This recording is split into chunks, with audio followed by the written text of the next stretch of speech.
That's the only way I'll put it.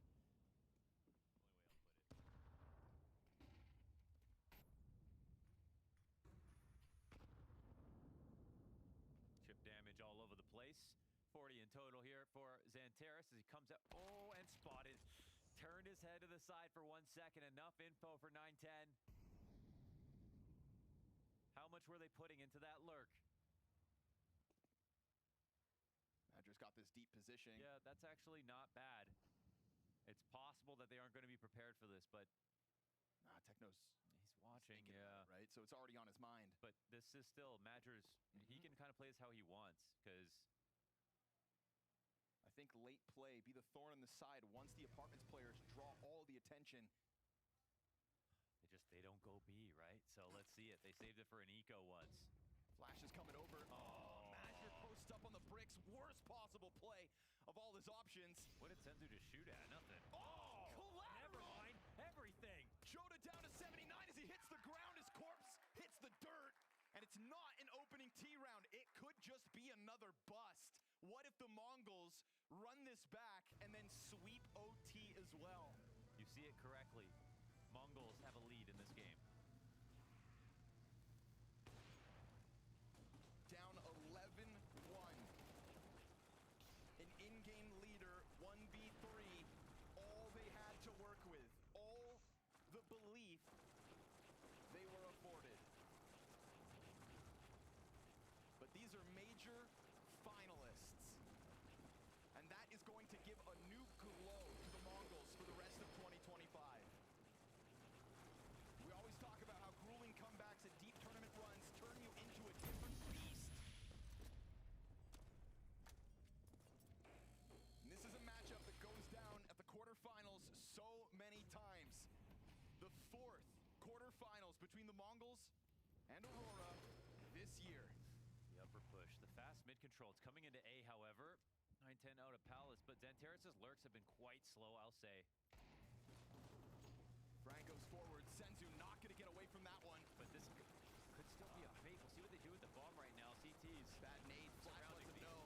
Backdoor challenge gets denied. Joda trying to be that difference maker. And we didn't talk about him all T-side in regulation. It's got to get away. But it can only get away to A. Oh no, it's pinched from both ends. The challenge into underpass. And on top of that, 9-10 gets his. It's going to be the saltiest loss of the year, man. It's going to be absolute, almost awful, bitter end. Joda trying to recover. Again, he already has an ace in his back pocket this map. And as he goes trucking towards middle to try to recover this bomb, he has no idea where they are. Sitting down in tunnels, and Zinho strikes, and the Mongols pull off a round that they have no business winning. I feel real bad. I feel real bad, man. That's just, to have that much hope get taken away, so many chances, and for the fashion and wit, the knife kill round 23. The one clutch they knew that they were upset about, even like 2 rounds into the second half, they could kind of precipitate a comeback happening for the nightmare to become a reality live in front of everybody. After they got 13-11 on Dust 2. After the Mongols arguably made way more mistakes than they did on that map. For there still to be a chance to lose in 2.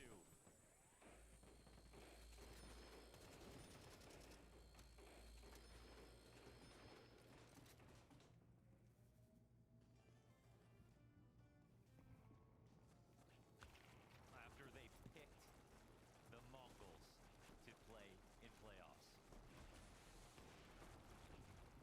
You've designed your own destruction, so it seems. Wild entry path down for Joda. Challenge off the bench. He hit that off shot. You've got a man advantage now, Aurora, which means you've got a chance. You've got an opening. Hard fought, but you're here. Off on the angle. Great cover from Watson. Joda finding some impact late in overtime. Final round of this T-side. Final player up in Techno 4K. Catches the fight top Palace, keeps it clean with 100 HP still to work, and a smoke's gonna cause a bit of frantic action as it separates what's left of this, but Watson has had enough. Do Aurora have enough with just one? It's not a total wipeout here in overtime, at least. If it was, this game's a wrap, but for now, it's not. Here's a chance, a lifeline, and it was a 4v5 comeback as well. Bit of a messy spray here coming into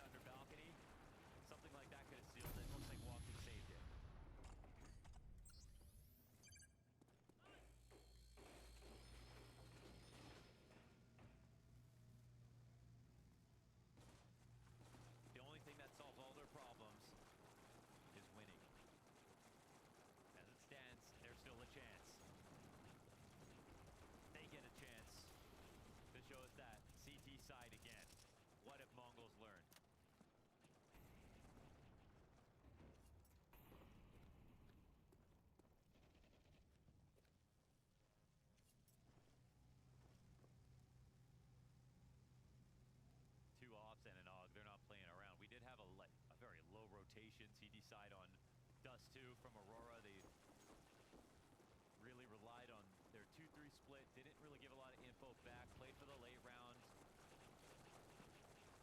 Mongols eventually started winning because of that. But the strongest version of that round is one with these long-range guns. You can sit back a bit more. You don't have to stack things quite as much. You're not going to be as good on retakes, but you'll have very good sight defenses. And Terrace kind of scarred down for the sure. Oh my gosh. He's not clearing that.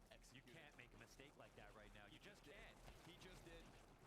And luckily for the recovery of Aurora, Woxic gets hit on blitz. Arcadia drops the ball, and as he falls back into the site, the nade at least will get the job done, but the trade's right there. Og bested. The flank. Senzu slices up the catwalk at the perfect moment. And a deep nade into the site will stop the bomb momentarily. Yeah, this is where it gets harder. Cat flank comes through, player in this corner. Joda's got him. And that off over towards Market. A fresh mag for Joda as he tries to test the approach. Flash out with that off still trained back towards Market. Now he's stuck in this corner. Nowhere to run for Joda. He's got to push it forward. And as he gets closer, He's still jiggling. the off missed only once. Woxic's trade frag not there. And so Mongols lock it in. 15 on the board. Trades are fantastic. The first time you've seen nervousness out of Jota. Why on earth are you jiggling that? You just made it the off shot out. Go and have the kill. He could have got swung 2 times from someone else on the site. He had more chances than he realized.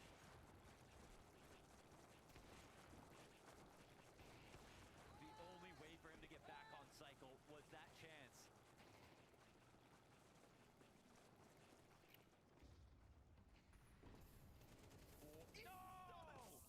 Instas!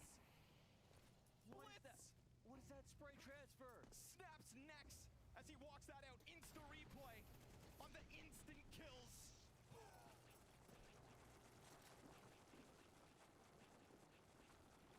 Aurora's hopes of tying up this head-to-head in 2025 seemingly go up in flames.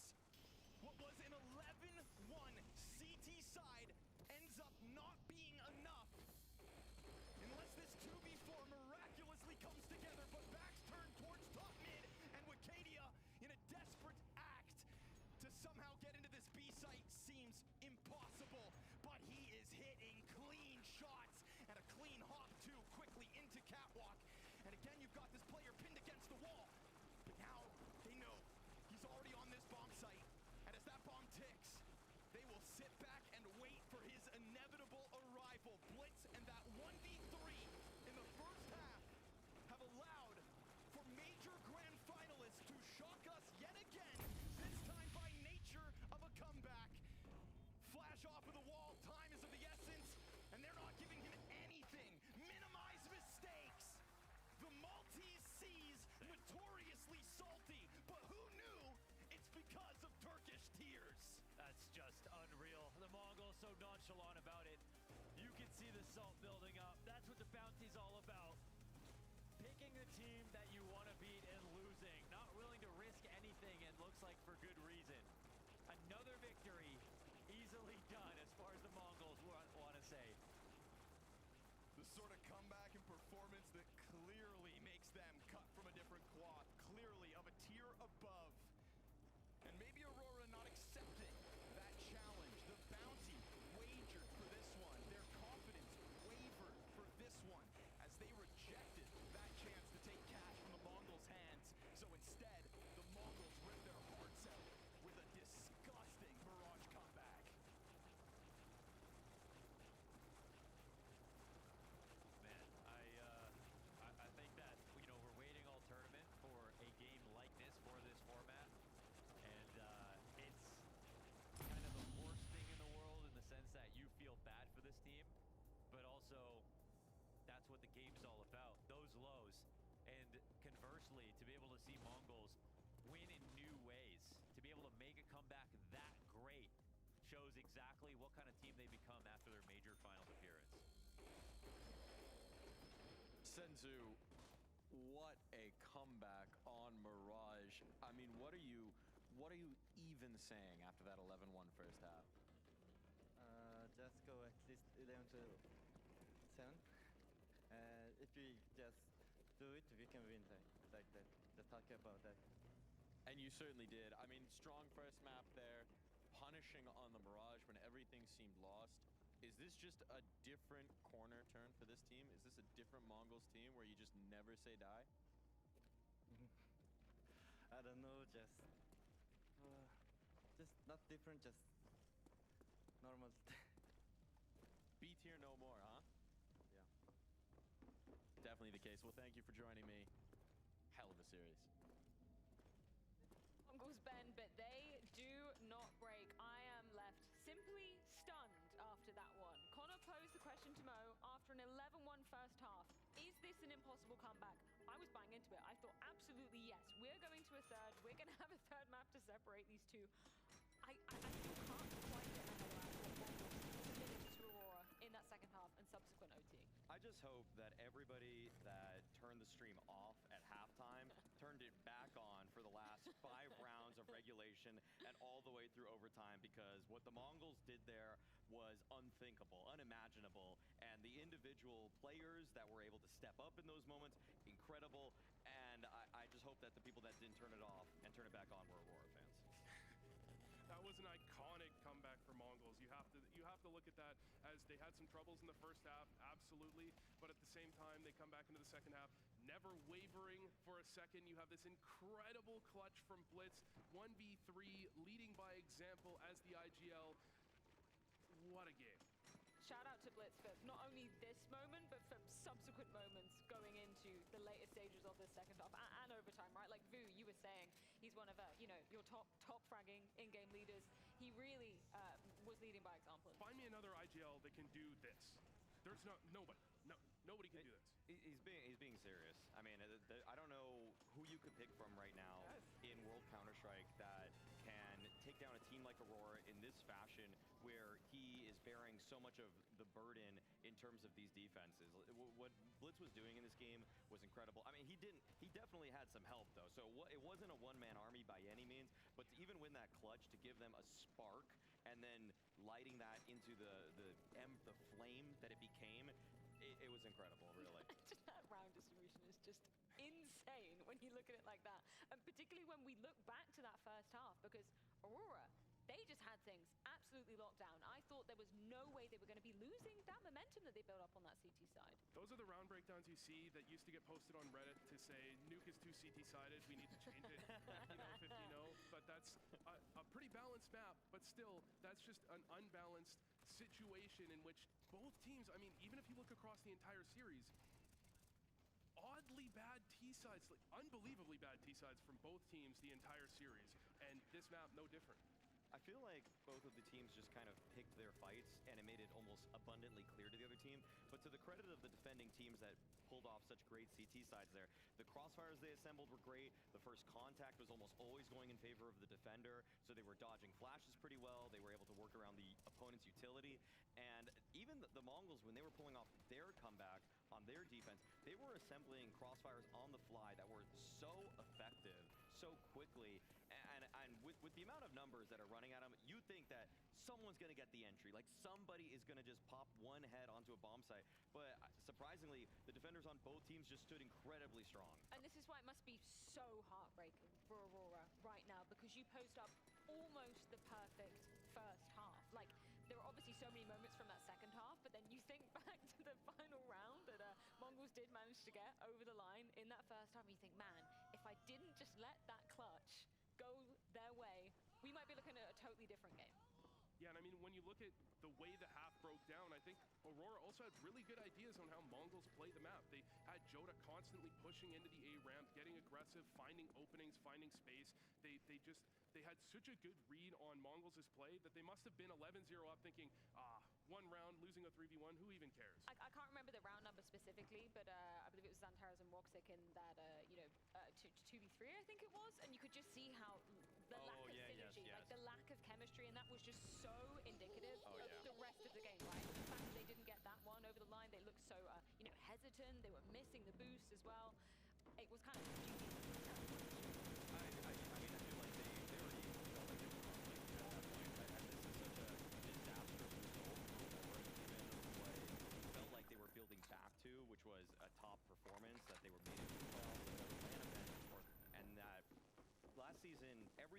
so well to the very end, and you want to start off with a get an upset victory, you know, so fast on track, but one really, I don't even know if he took a step forward here. I can only imagine the emotions that the Aurora camp are feeling right now. So let's get a few words courtesy of Maja and Mike.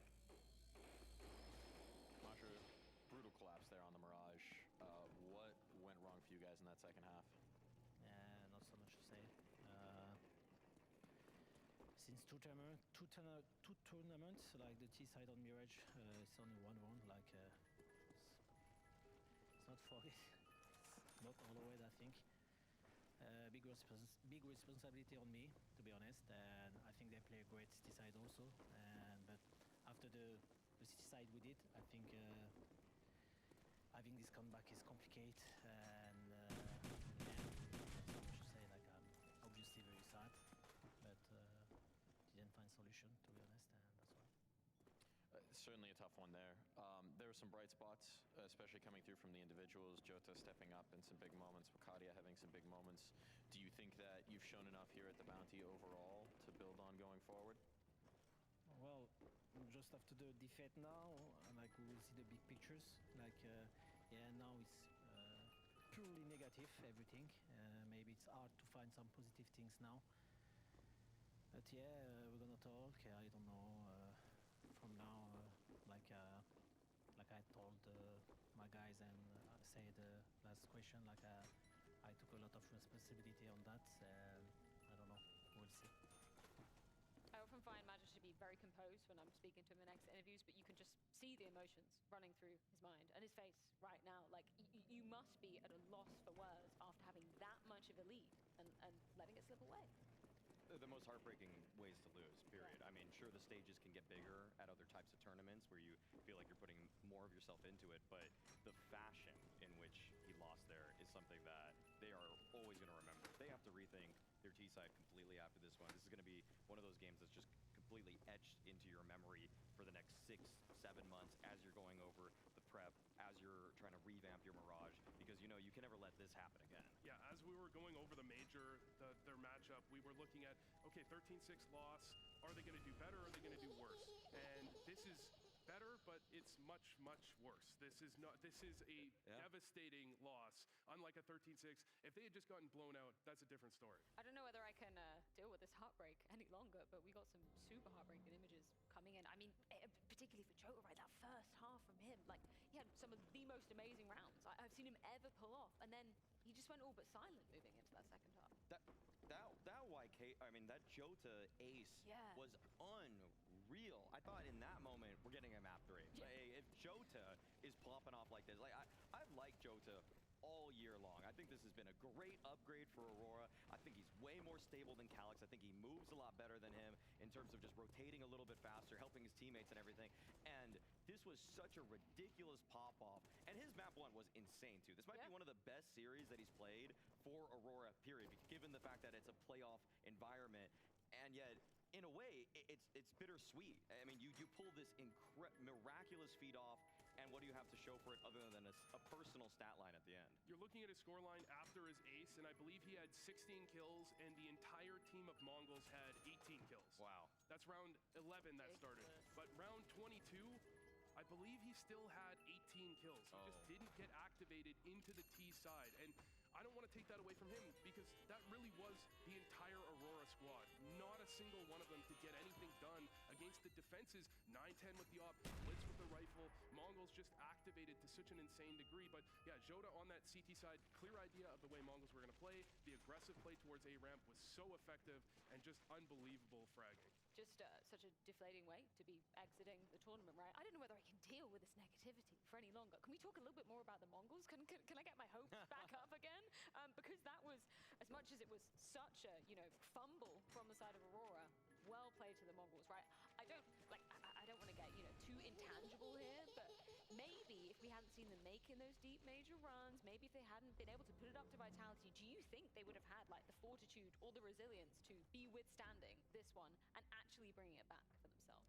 The Mongols have been one of the youngest teams for the past year in Tier 1 Counter-Strike. I mean, for them to have crumbled here, a lot of us would have just said, that's fine. Okay, you had a really bad half, and and then you lose 13 to 3 or something like that, whatever. We walk away, move to map 3, and still think they have a great chance to win the series. But to see them actually battle all the way back, to see the resilience on CT side, you could just tell that the communication was flowing so seamlessly, so quickly, the way that they were able to set each other up and play off of each other. People were, I mean, I felt like they were taking up stances as duos in various situations that I don't always really see. I don't even know if it's like a common stage 2 way of playing around, like an opper behind default, a rifler getting into sandwich, and they're doing it 5 seconds right before they need to. So they knew what was coming next so frequently, which really paints the picture for how dialed they were into this game and making this comeback happen. One of the things I've really liked about Mongols is, and their players, is their ability to bounce back in a series. Have a really bad game, have a really bad map, and still come back into the following one. But usually it's the next map. Usually they have a bad map, and they come into the next one and they can bounce back. To see them have a bad half, bounce back into the second half, that really does impress me from the Mongols. That's something that I wasn't sure I'd be able to see from them. So impressive from the Mongols, and they've got a hell of a lot of cash on their head now as well. I'm talking just shy of $76,000 bounty on the head of the Mongols, for good reason. They also have just shy of 31K to be working with in the bank as well. I mean, we had Techno up there. Yeah. He's willing to wager, so I wonder if any other team out there is ready to match them. They better. Yeah. They better. I mean, I want to see some of the big dogs really take it to each other and put their money where their mouth is in terms of not being B tier. Do you think anybody is going to be brave enough to do that versus Mongols? Obviously, it depends on how the draw goes after Friday's games, but...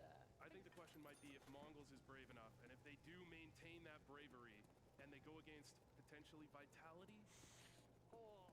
I see Vitality matching that. Vitality's going all in. Major Grand Final rematch. That would be amazing indeed. But we do need to look ahead at what is coming tomorrow. 2-2-0s going down in our first 2 quarterfinals. We've got 2 more coming your way tomorrow. That is Vitality versus Liquid, who kicks off today. Number 4 Spirit take on Virtus Pro. Your favorite matchup? Do Liquid have any hope of even taking a map off of Vitality, or is that going to be the most one-sided affair here? You're asking the hard questions, Freya.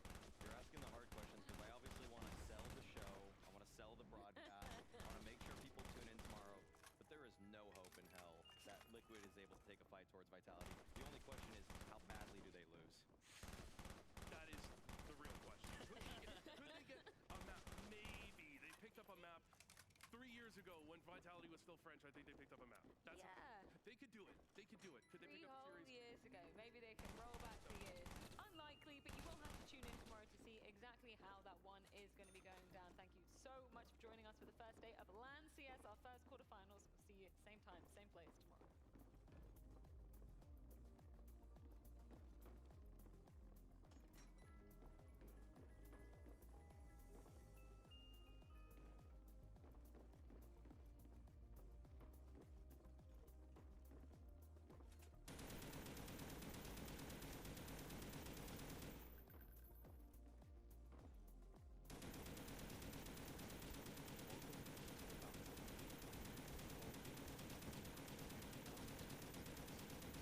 Here's how it works.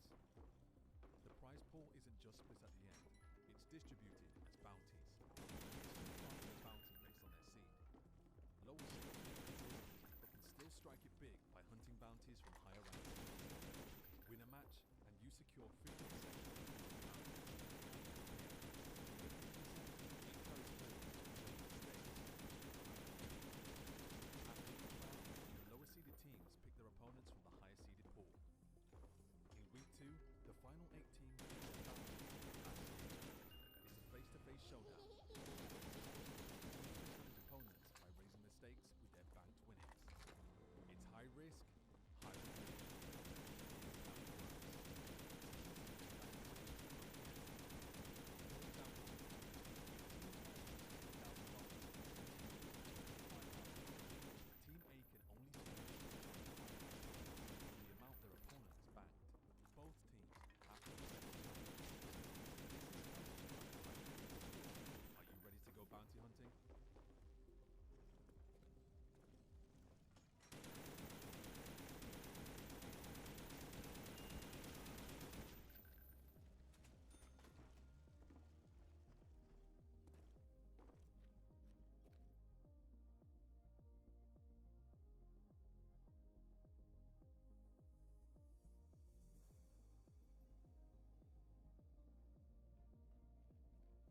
everything. And you just went along with him, did you? To hell with everyone else but you, huh? Here, I thought that you, of all people, would understand that sometimes you have to get your hands dirty to make a difference. But you're just a coward, afraid of making a choice, afraid of changing the world. You never told me it meant kidnapping a baby. Oh, boo fucking who? You don't think bringing those bastards down is worth getting your hands dirty? No, I guess you're okay with torturing, slaving scum like that, just so long as you don't have to make a decision, huh? We can make this conversation short by saying, I guess there's no other option. Goodbye, Werner. You're just gonna be their tool right up to the bloody end, aren't you? Bye-bye, tool.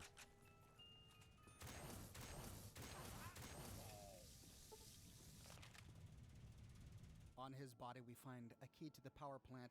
This power plant is important only if we side with Werner. If we side with Asher, we can use this key to explore the power plant later. Otherwise, if we have the Black Widow perk, we can say, Werner, how about saving us both a lot of trouble and leaving quietly? Oh, I see how it is. You signed on with Asher, and now you're gonna stand by your man. Maybe try and catch his eye and be his queen. Well, good luck with that, starfucker. I'm sure the two of you will kill each other eventually, even without my help. You, him, and this whole town can burn for all I care. I'm gone. With that, Werner leaves and we don't have to kill him. Back at Haven, we can tell Asher of our success. I knew I could trust you, and I wasn't disappointed. Stop. The workers are returning to their rightful place. It has a bright future ahead of it. So do you. What's gonna become of the workers? Right now, nothing. Until we can reproduce a treatment from Marie. They'll have to keep working. Otherwise, the city falls apart. But once we do have a cure, things will be different. We won't need to kidnap people for our city. We'll be able to grow naturally. Until then, this is the way it has to be. It's just what has to be done. What do you mean about the city's future? Now that Marie's back, we have a chance at curing the disease that's been ravaging the pit since the bombs. Without it killing our kids, we can grow like a real city. No more bringing in slaves. No more forced labor. Things can get better. It's taken me a lot of work to rebuild this city. With your help, it's finally going to have a chance. So how about my reward? You've kept the city in one piece and put a stop to Werner's plans. Yeah, I guess you've earned one. As a full citizen of the pit, you'll have full access to the ammo press in the mill.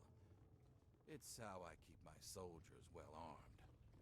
So make good use of it. And I think Sandra's made some progress with the cure. So here's a little something to help with radiation. And with that, we get a new perk.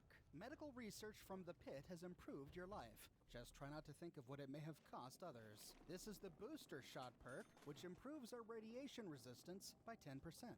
Well, Asher, now that we're done, guess it's time to kick back and live the life of luxury. Sure, if that's what you want. I'm sure Harris will keep pouring drinks down your throat as long as you can afford them. Well, what do you think I should do now? That's up to you. We'll keep working on the cure and keep the city running. You're free to come and go as you like. Of course, you can help out at the mill by collecting metal from the steel yard. It helped lighten the load on the workers. And if you want to work on Sandra's good side, you can always bring her toys for Marie. It's a little thing, but it'd make a difference. You're a citizen of the pit now. That doesn't sound like much, but wear that title with pride. It means you're part of something bigger than yourself. After we're done, we can ask him more questions about himself. We can say, where did you get that powered armor? Powered armor? This thing?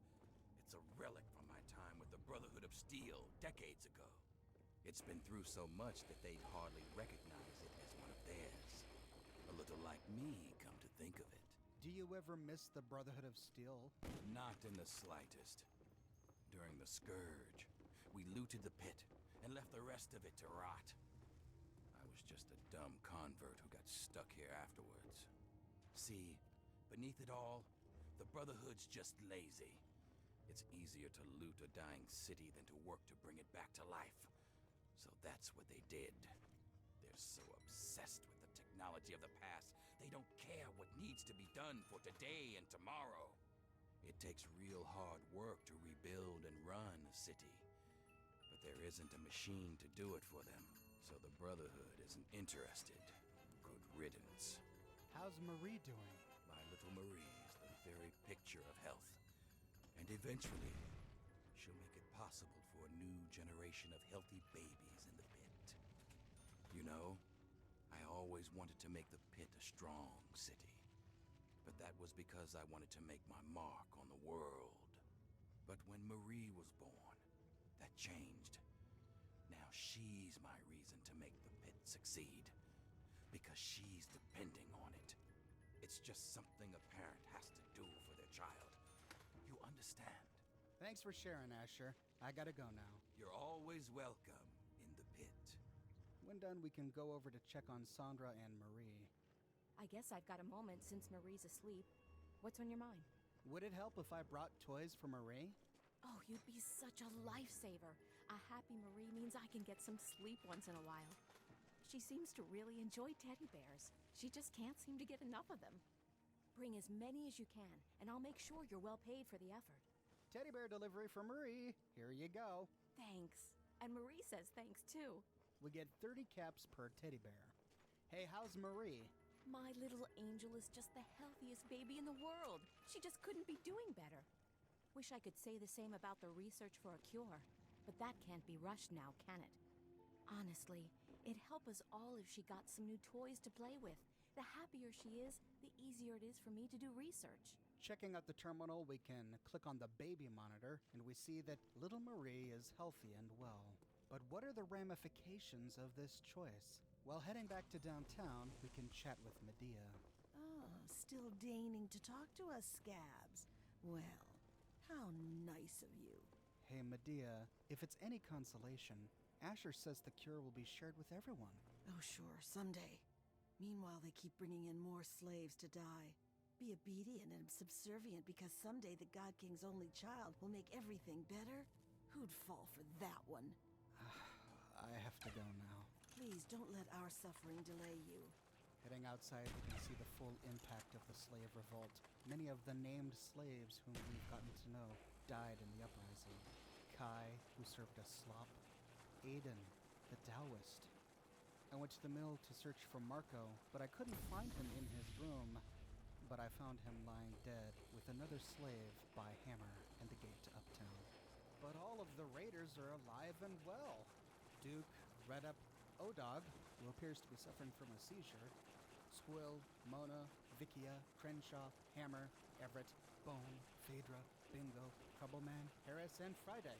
They all survived, and they did because they had way better gear than all of the slaves. Many of them were in full suits of armor. The slaves just wore tattered rags. The best piece of armor some of those slaves wore were the welding helmets. And these raiders have ranged weapons, while the slaves do not, which means that these raiders can take pot shots at the slaves, while the slaves are chasing after them with their auto axes. It was a completely unfair fight. The slaves had no chance to free themselves without help from the Lone Wanderer. Which brings us to the other way to end this DLC, and that's to side with the slaves and kidnap baby Marie. Back in Sandra's laboratory, we can choose the option to pick up the baby and kidnap her. You think you can get away with this? Every raider in this town will be after your head to bring her back. Sorry, but the slaves don't have time to wait for a cure. I'm taking Marie. And you really think the slaves can develop a cure more efficiently than I can? Don't be an idiot. And if they so much as pluck one hair off her head, I'll be sure to pluck one eye out of each of theirs. So maybe you should just put her back right this instant and tell those miserable bastards that they can wait until their goddamn turn. We can always put her back now by saying, wait, I meant, isn't she cute? Here you go. In which case, she takes the child and gets testy with us from here on out. But to continue with our kidnapping, we can say, I've got your kid. You wouldn't dare shoot at me. No, I wouldn't. But our snipers could pop the eyes out of your head without even ruffling her hair. Marie's going to be using them as playthings when you're long dead, you son of a bitch. Marie gets added to our inventory as an item called Baby. At this point, we can still give her back. Come to your senses, have you? We can say, sorry, here's Marie, or, nope, just thought you'd want to say goodbye to your daughter. You're a goddamn dead woman. As we head out, the raiders guarding Sandra immediately turn hostile. Choosing this option brings us to one of the most difficult fights in the DLC. We have to fight our way through every raider we've met in the game. We can't fast travel to downtown because everyone around us is hostile. Our only option besides fighting out is to sneak out. Even though these raiders are surrounded by rioting slaves, it's almost as if they drop what they're doing and focus upon the lone wanderer. Even though the offensive capabilities of these slaves leaves much to be desired, if we choose this option, there will likely be no raiders left because we kill them all. After clearing uptown, we open the door to downtown, where we find another difficult fight. But once these raiders are dead, we can go downstairs and talk with Medea. Sounds to me like you've stirred up a bit of fuss with the raiders. Couldn't have happened to a nicer bunch of murderers. More importantly, I hear you've stolen the cure. Mind if I see it? I don't feel right about kidnapping. She's gonna be safe, right? Of course she'll be safe. We're just going to do our own research for the cure and then ransom her back for our freedom. You've seen how Asher and his people treat us. It's far, far kinder than they deserve. Did you know that the cure was actually a baby? Of course I knew, but you don't see me blubbering about it. That baby is our only chance of a cure and freedom from this hellhole.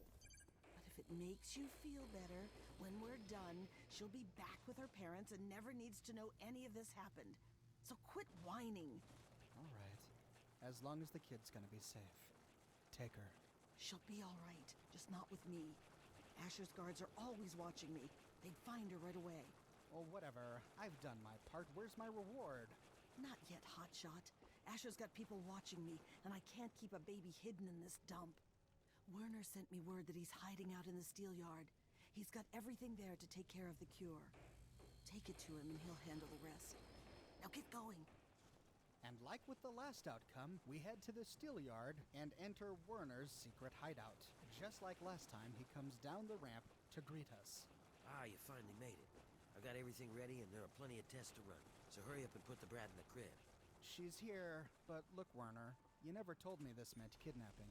Yeah, because you would have just whined about it. If you aren't getting your hands dirty, you aren't making a difference. Welcome to the world. All right, well, I've got her. She's safe, but how is this gonna help the slaves again? It means that we can study Asher's bastard, and once we dig the cure out of it, make sure that we all get the treatment. But more importantly, it means we're ready for the last part of the plan. Letting the Trogs overrun Uptown and wipe out the bosses. Leaving the slaves free and turning the bosses into Trog food. Now, even at this late stage, we can still change our mind. If we're having second thoughts, we can say, that wasn't the deal, Werner. I'm having second thoughts about all of this. Oh, sure. We'll just march back to Asher and his venomous little wifey and say, sorry, I stole your firstborn. My mistake. You're in it this far. It's easier to follow through than it is to back out. He'd forgive me if I put it into you, and I intend to. You cowardly little shit. You're afraid to get your hands dirty, so you go crawling back to Asher for forgiveness? And after all this work, you're gonna turn around and betray me? You know, I already have everything I need from you, so you're expendable. We have both the same options we saw earlier, to either kill him up front or convince him to leave. Werner, I guess there's no other option. Goodbye. You're just gonna be their tool right up to the bloody end, aren't you? Bye-bye, tool.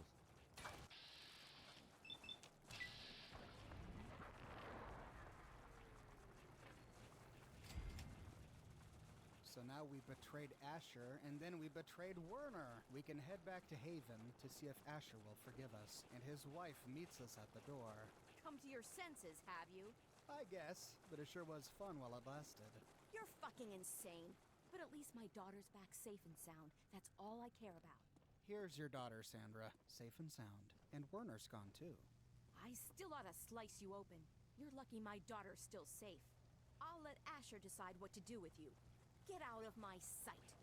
Heading upstairs, Asher meets us at the elevator. You kidnapped my daughter fought my raiders and gave the workers the ridiculous idea that they can free themselves. What do you have to say in your defense? It won't happen again?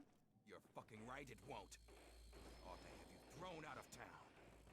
In pieces. But my Marie is safe. Werner's gone.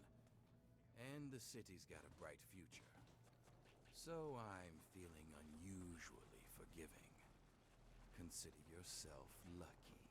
I'm sorry, Asher, but it was the only way to lure Werner out of hiding. Clever thinking. But couldn't you have let us in on your little plan? No matter, Marie's safe now. And that's what really matters. The city's got a bright future ahead of it. And I guess you'll have a chance to see it. Now that you have Marie back, please set the slaves free. I wish I could. But you have to see things in the bigger picture. Without those workers, this city would fall apart. The city's disease means we can't have kids. So slaves and recruits are the only way we get new people in the city. But someday soon, we'll have a cure. And we won't need forced labor. The workers will be free, and the city can grow naturally. Thanks to what you've done, that day is coming. But until then, this is the only way the city can survive. What do you mean about the city's future? Now that Marie's back, we have a chance at curing the disease that's been ravaging the pit since the bombs. Without it killing our kids, we can grow like a real city. No more bringing in slaves. No more forced labor. Things can get better. It's taken me a lot of work to rebuild this city.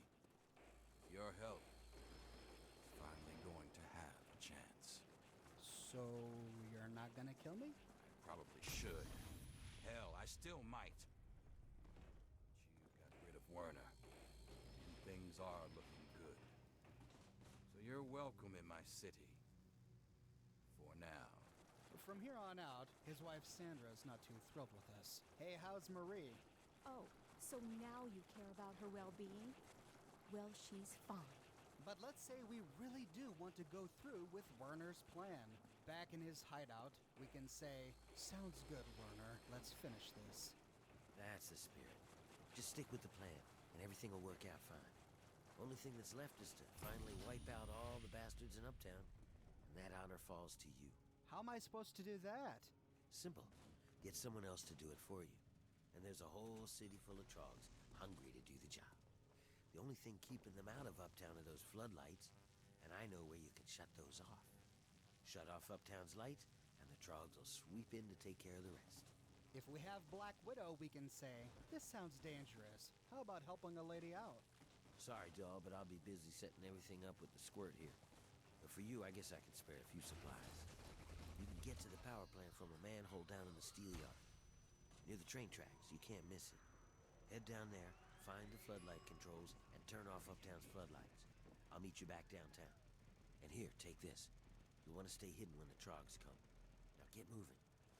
He gives us some ammunition if we have Black Widow, and he gives us the key to the power plant and a stealth boy, which will come in handy later. At last, we can finally go underground and explore the power plant. But since when are trogs afraid of spotlights? These trogs attacked me in the steel yard in the full light of day. If the sun doesn't scare them, how could spotlights scare them? Logic aside, we open up the grate to the sewer to enter the power plant. We see trogs down here feasting on flesh on the other side of a grate. And going through a tunnel, we see such a morbid scene. Piles of bleeding flesh around every corner. These trogs have turned this sewer into a den. But the raiders must have been here at some time in the past. We see their painted directions on many of the walls and floors. The hallway leads to a room, and we can take a ramp up to go through a maintenance hatch, which is swarming with trogs.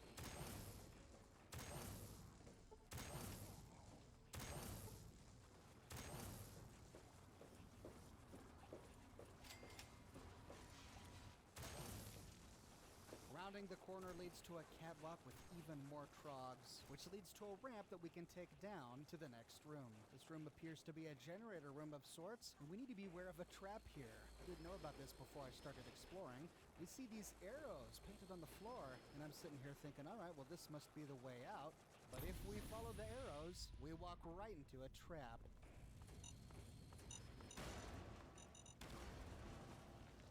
Likely set up by these raiders, each of these traffic cones had a proximity mine underneath them. If we walk by, they all detonate. But at least now you know about it, so you can avoid it. Heading through the door leads us to another room. We find a huge stash of jet on the ground here. Going up a ramp and into the next room, we kill even more trogs until we find a body lying on some cardboard. Here we can loot even more jet and a Nuka-Cola. Heading up the stairs from this room, we follow a long hallway until we reach a room with a destroyed Protectron. We see another Protectron in his charging dock, and we can flip a switch to open it and let him out. It'll be good to have him wandering around to take care of any trogs I missed earlier. To turn off the floodlights, we go towards a door at the end of the room where we find a big terminal called the Uptown Floodlight Controls. Inside, we can check the power levels. This place is being powered by atomic turbines, but power is only at 10.8%.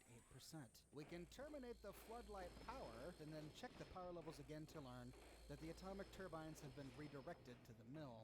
Now we need to escape and find Werner. Heading up a staircase, we enter a room that must have been previously inhabited by raiders.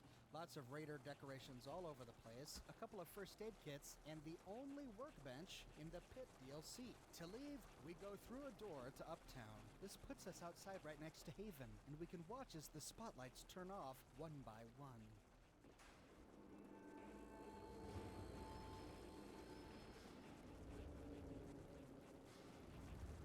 Now, Werner gave us that stealth boy to use so that we can sneak past all of the trogs that are going to swarm this place. But even if we use it as we round a corner, we get spotted by Asher and his wife, Sandra. I should have gunned you down long ago.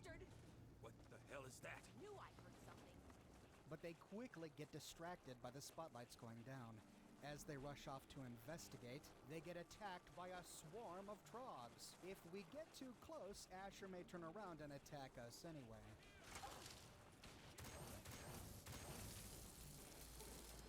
But the trogs make quick work of his wife.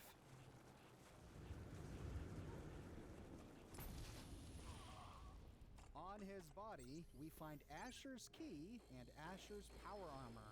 Asher's power armor is a modified suit of T-45 power armor with some exceptional stats. +1 to luck, charisma, and strength, -1 to agility, but +10 to rad resist. It looks just like the tribal suit of armor that is the main reward by turning in all of the steel ingots from the steel yard, although its stats are a bit different. At this point, if we try to go back to Haven, we find that the front door is locked. If we choose to side with Werner, we are locked out of Haven for the rest of the game, which can be a little tricky if we killed Asher inside Haven, because it means we can't loot him for his power armor. And the key on his body doesn't work, which means that the key must be designed for his bedroom safe. At any rate, since we're surrounded by hostile trogs, again, we can't simply fast travel back to the market square. But using a stealth boy or our Chinese stealth armor from Operation Anchorage, we can successfully stealth back to downtown. Once we reach the marketplace, Werner greets us. Nice work, pal. When I saw those lights go down, I swear I heard the trogs laughing. I think I speak for all of the ex-slaves here when I say good riddance to those bastards. May they rot in a glowing grave. Now, Werner naturally assumes leadership of the pit unless we take the opportunity now to do so ourselves. To become the boss, we simply say, that leaves me as the new lord of the pit. Yeah, but it's gonna take work to clean up after the riots. I can take care of the day-to-day stuff. You just reap the benefits, huh? In which case we become leader in name only. For all practical purposes, Werner is now the acting leader of the pit. I expect my reward now. Keep your shirt on, I'm getting to that. And I promise you're getting plenty. As long as the slaves are free and Marie is safe. Yeah, everybody's happy. Medea says she'll take care of the kid when she's not too busy with everything else. Don't worry about it. We cut a few corners on researching the brat, so we've already got something good to keep down the brads. It's on the house. But the real wealth of the city is in that steel mill. You'll have access to the ammo press in there, so go nuts. You earned it, kid. So Werner, I freed the slaves. Why isn't everyone cheering? It's not that easy. This is still our home, and there's still lots of work to be done. Killing Asher is just the first step. So what do I do now? Whatever you want, boss. I'll be whipping folks back into shape, and Medea's keeping an eye on the brat, so you can come and go as you like. But if you want, you could keep collecting steel from the steel yard. Most folks can't handle it, and the foreman would see you get a reward. And if you really care, Medea said she's looking for toys for the brat. I guess if you find anything, you could bring them to her. But that's only if you give a shit. If it were just me, I'd just keep drinking till the booze runs out. So live it up. And we get the same perk that we get if we side with Asher. The next time we come back, we can ask Werner how research is coming on the cure. I got folks working on it 24/7. It'd go faster if they didn't keep fussing about not hurting the little squirt. Medea's the worst of them. Keeps asking people to bring the kids toys or some sort of bull crap. You'd think an old slave like her would know how to work without raising a fuss, right? I have to go now. You just wait. We'll whip the pit back into shape. Werner has unique dialogue if he sees us walking around in Asher's power armor. Looking sharp in that suit, pal. Glad I wasn't there when you pried it off old Asher, though. Bet it smelled like a sack full of dog asses. This guy has some unique language. Heading on into Medea's quarters, we can check on the baby. The baby appears to be safe and sound, asleep in her little travel crib. We're all indebted to you for setting us free from those bastards. You just don't know what a difference you've made. Now, the rest is up to us.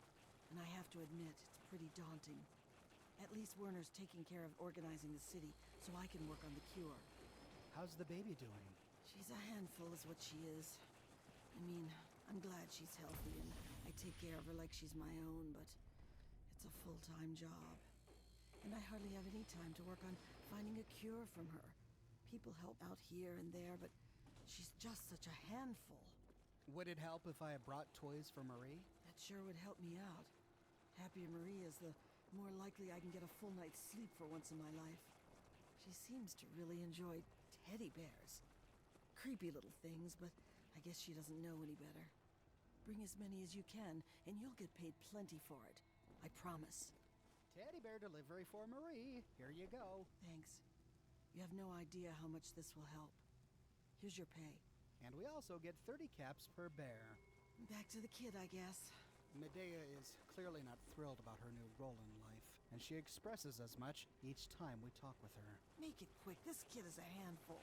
And I have a diaper to change and blood samples to run. But for what it's worth, Marie seems to be safe and sound. Werner doesn't seem to care about this kid, but at least in Medea's hands, she's still cared for. Heading back to the marketplace, we can see the consequences of the slave revolt. And just like if we chose to side with Asher, if we choose to side with Werner, many of these slaves die, including the slave that was in the pillory. This one wasn't even revolting. She couldn't escape from here, but the raiders still chose to murder her.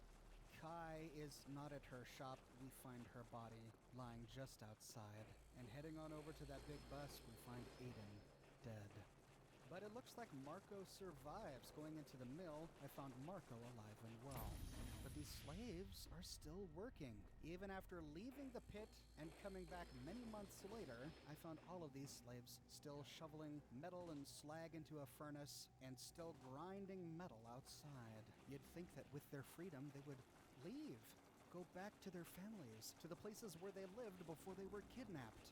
But no, they all stay here. We find a key on Harris's body.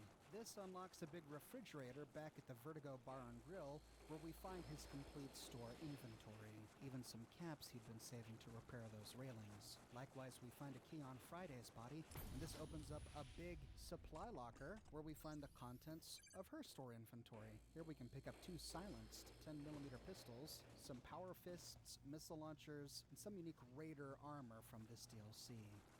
To leave, we go back to the train yard, and turning around for one last glimpse of Pittsburgh, we can take the railcar back to the Capital Wastelands.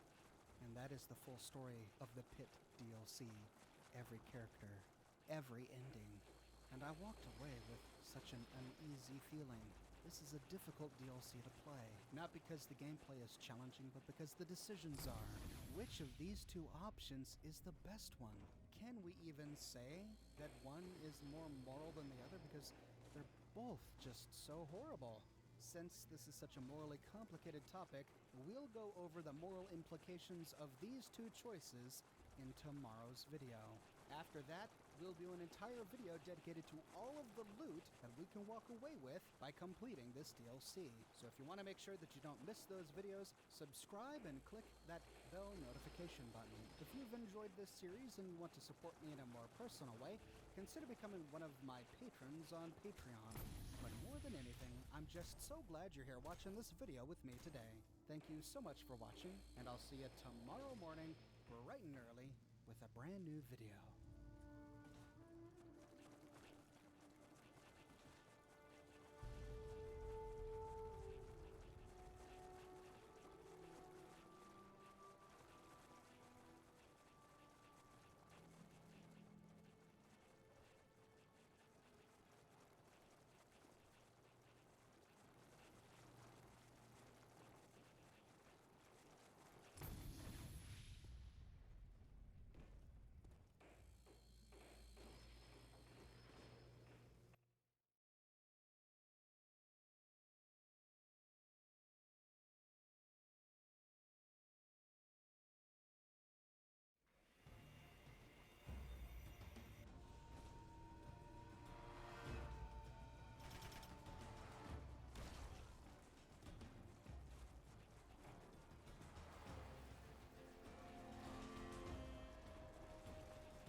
In yesterday's episode, we saw how both endings to the Pit DLC play out, siding with Lord Asher and siding with Werner.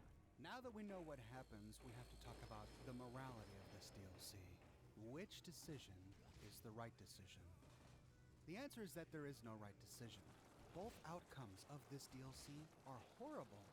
This lack of a good option at first frustrated me, because I can think of a plethora of different endings to this Pit DLC where we can make a much more moral choice. For example, many of the slaves don't even care about the cure. They just want to leave. They're killed by raiders just trying to leave. What if instead of going with Werner to get the cure, we simply help the slaves rebel and leave the city? We don't have to kidnap a baby, and we don't murder and enslave people. We could blow a hole in the fence and evacuate the slaves under cover of dark. Or, what if we take a vial of blood from baby Marie and bring it back to, I don't know, Dr. Lee in Rivet City? She's far better equipped than Sandra to create a cure for these poor people. She has an entire laboratory and team with her. Of course, it would be a matter of convincing her to work on it instead of working on the water situation. Or what about the lone wanderer, him or herself? We have the opportunity to spec high into science. What if we were scientific enough to be able to develop a cure ourselves? In which case we wouldn't need Asher or Werner or Dr. Lee at all. We could get a vial of the child's blood, create a cure with our science skill, and cure both the raiders and the slaves. I can think of plenty of ways to resolve this DLC that are far, far, far less evil. But Bethesda gave us only two choices, and both are evil. As I said, at first I was upset about this, but the more I think about it, the less upset I get, because in real life, we often find ourselves in situations where there are no good options. Whether at work, or in family life, or in politics, or war, all of the options we find before us are bad, and yet we still have to make a choice. I think this choice we get at the end of the Pit DLC feels a little artificial, but the idea of being forced to make one of two horrible choices is very human, and it's realistic. Putting hypothetical situations aside, let's talk about the two realities we have. Siding with Werner or siding with Asher. And before we can break these down, we really need to understand these two great personalities. Let's start with Werner. Werner is an evil man. He's an opportunist, and he's a liar. When we first meet him in the Capital Wasteland, he lies to us by not telling us the whole truth. He does not tell us that he used to be a raider. He does not tell us that he used to be Lord Asher's second in command. He does not tell us that the cure is really a child and that we would have to kidnap it. All he tells us is enough to engage our sympathies, that there are slaves that need to be freed. He lied to us. He manipulated us. Now, one could argue that such lies and manipulation are for the greater good. After all, he's trying to free the slaves. What greater good is there than that?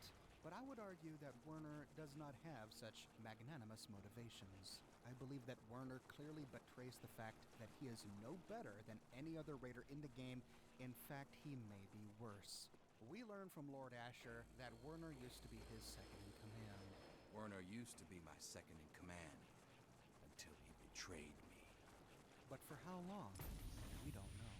It could have been months. It could have been years. It could have been a decade or more. How long was Werner perfectly content to enslave those poor people, to force them into hard labor, and to murder them for rebelling, before he finally changed his mind? How many slaves did he whip? How many of them did he murder? When we first meet him, and when we tell him we want to rescue the slaves in the capital wasteland, he shows a shocking amount of antipathy towards the idea for a man whose goal is to try and free the slaves. Whatever, just get the outfit off of one of them while you're playing hero. He only became a slave himself after attempting a failed coup. He escaped after a failed coup, and I believe he's working with the slaves to plan a revolt. He wanted power. He wanted Lord Asher's power. He tried to kill Lord Asher and become Raider King himself, but he failed. It was after this failure that Lord Asher banished him, sent him to the slave pens, instead of simply killing him, which I think was probably Lord Asher's greatest mistake. It was only after joining the slaves that Werner suddenly and inexplicably wanted to save the slaves. But this was all part of his strategy for achieving his initial goal, becoming Lord of the Pit. What the slaves lacked in ammunition and weaponry, they had in flesh. They had bodies. They had bodies and motivation. Werner manipulated the slaves. He manipulated Medea. As Asher's second in command, he had access to privileged information. He knew that Lord Asher had fathered a baby that was immune to radiation, who was immune to TDC. He knew that Lord Asher and Sombra were working on a cure in secret. He used this information and spread it around the slaves. Lord Asher has a cure. It's a secret cure. He is keeping it from you. He doesn't want to share it with you. We need to get this cure for ourselves. We need to rebel. This rebellion that he fostered in the slaves was not for their benefit. The fact that the slaves might benefit was incidental. The reason Werner wanted the rebellion was so that he could defeat Asher, was so that he could become Lord. We heard from Medea that the baby wasn't even her idea. The baby was Werner's idea. Werner came to them talking about the cure and the baby. The slaves and Medea, they just wanted to be free. It's not like we were going to harm her. We just needed to kidnap her for our freedom. Okay. Werner was the one who wanted to steal the baby. I just wanted our freedom. I didn't think about what it would take. Just stop looking at me like that. It was only after being manipulated by Werner that they wanted to get the baby, that they wanted to find the cure. If we side with Werner and the slaves, and if we defeat Lord Asher, for all practical purposes, Werner becomes overlord of the pit. If we insist that he calls us boss, he does so, sure. But Werner orders the slaves. Werner drinks the booze. Werner slacks off, and Werner commands the pit. The Lone Wanderer is overboss in name only. Werner is a despicable human being, and he's no better than a raider. He's clearly evil. But what about Lord Asher? Lord Asher is a little bit more complicated, and yet I believe that he is also clearly evil, and driven by many of the same motives as Werner. His own self-interest, his own power, his own glory. I want to be clear, though, that I think Asher is better than Werner in one regard. Asher is a genuine man, and Asher really does want to improve the pit. The problem with Asher is, like Werner, he is willing to do anything, enslave, murder, and yes, even lie to achieve his ambition. While Werner's ambition is to become overlord so that he can have his way, Asher's ambition is to improve the city of Pittsburgh to create a legacy for himself and a legacy for his family. Asher's self-interest does include the interest of his wife and child, but it's ultimately still self-interest.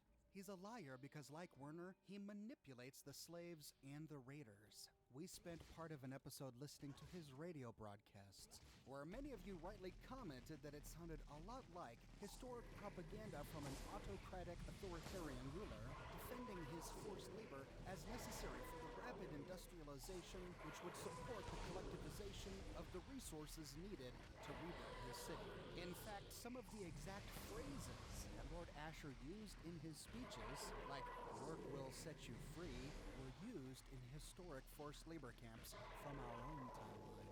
Bethesda clearly borrowed from historical examples of slavery, forced labor, and oppression when creating the personality of Lord Asher.